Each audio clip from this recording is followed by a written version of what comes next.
Teringat awal tahun 2020, pejabat Indonesia bercandain COVID. Ada yang mengatakan corona tidak mungkin masuk ke Indonesia, mereka akan mati karena panasnya cuaca. Ada pejabat yang mengatakan mereka nggak mungkin masuk ke Indonesia karena orang Indonesia kebal, karena makan nasi kucing. Ada pejabat yang mengatakan lagi, masuknya susah, izinnya rumit, jadi mereka tidak mungkin bisa masuk. Sampai terakhir di gedung DPR tertulis, di spanduk COVID dilarang masuk. Lu kata COVID bisa baca apa? Intinya melecehkan dan menganggap sepele di awal, mengakibatkan apa yang terjadi saat ini, ambiar kesehatan dan ekonomi negara level bawah dan level tengah, kecuali yang dapat anggaran dan oligarki masih menganggap benar kelolaan negaranya. Yo monggo kowe sing jabat sakarep mula. Sekarang varian kedua Delta merajalela, menjadi gelombang kedua mengganas.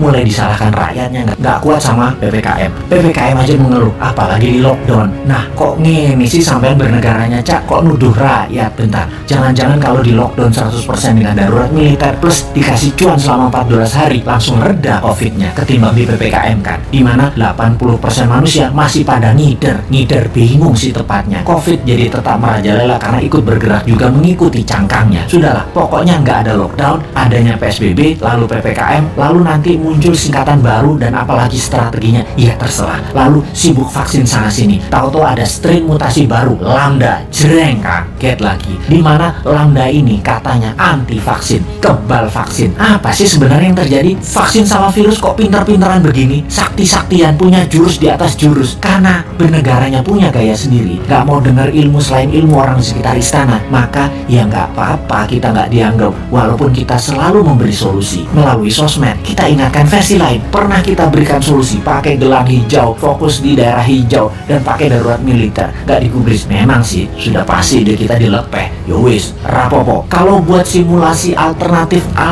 lain ada nggak? Pemerintah buat nggak? Skenario A, B, C, D, dan lain sebagainya. Sungguh, ini semua harusnya banyak alternatif yang kita buat solusi dengan banyak skenario. Ada skenario perang dunia invisible war, skenario pandemi untuk tujuan politik, atau ini pandemi biasa. Oh lupa, selama hampir 2 tahun ini masih kekeh COVID itu pandemi biasa, bukan ada skenario konspirasi dan bisa selesai pakai vaksin. Dan pendapat ini dipegang kokoh, ngotot banget, COVID pandemi biasa dan selesai dengan vaksin. Itu keputusan maha benar. Kalau kita New Mind punya banyak alternatif berpikir dan skenario bertindak, beda dengan Old Mind. Kalau ini adalah perang dunia, kita harus segera memutuskan ambil posisi dengan siapa kita berteman, dengan Nazi atau dengan sekutu. Kalau ala perang dunia kedua, kalau ini pandemi, biological war sama globalis, maka kita juga harus lobby internasional dengan big pharmacy. Kalau ini pandemi dengan tujuan politik, kita pepet lawannya musuh kita. Ini dari sisi hulu, dari biang masalahnya. Kalau dari sudut pandemi globalis yang terus menginginkan kendali kesehatan, maka apa yang terjadi kalau vaksin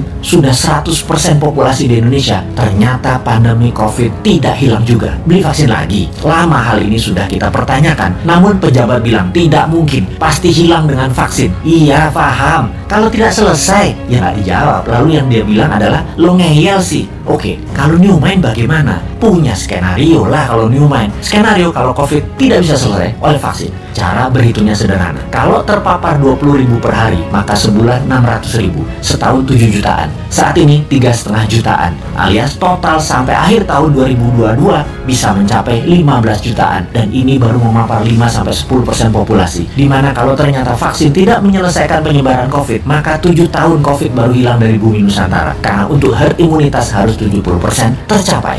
New Mind agar tidak bertele-tele solusi kesehatannya, ditambah memfokuskan solusi COVID adalah pakai imunoterapi, imunomodulator, stem cell, dendritic cell, multivitamin booster, dan sejenisnya. Selain vaksin yang ada, pakai printing money modalnya supaya stok siap di akhir tahun 2021 ini. Kita tambah skenario, apa yang terjadi kalau setiap 3 bulan varian baru dimunculkan. Lambda yang terbaru misalnya, ini sudah diluncurkan dan sudah terdeteksi di 26 negara, sudah terpapar. Malaysia tuh masih 0 kasus, tapi sudah panik sejak bulan lalu dan mulai membuat persiapan macam-macam dilakukan. Karena yang Lambda ini kebal terhadap vaksin. Imunitas tubuh manusia yang bisa menyelamatkan diri sendiri dikasih booster. Kalau pejabat sekarang tahu nggak ya tentang Lambda, Theta, Upsilon yang bakal muncul? Atau tahu apa enggak juga kita nggak tahu. Punya rencana apa menanganinya juga kita nggak tahu. Atau, nah ini, atau nggak percaya bakal ada lambda, bakal ada upsilon, bakal ada theta seperti awal tahun 2020 kemarin,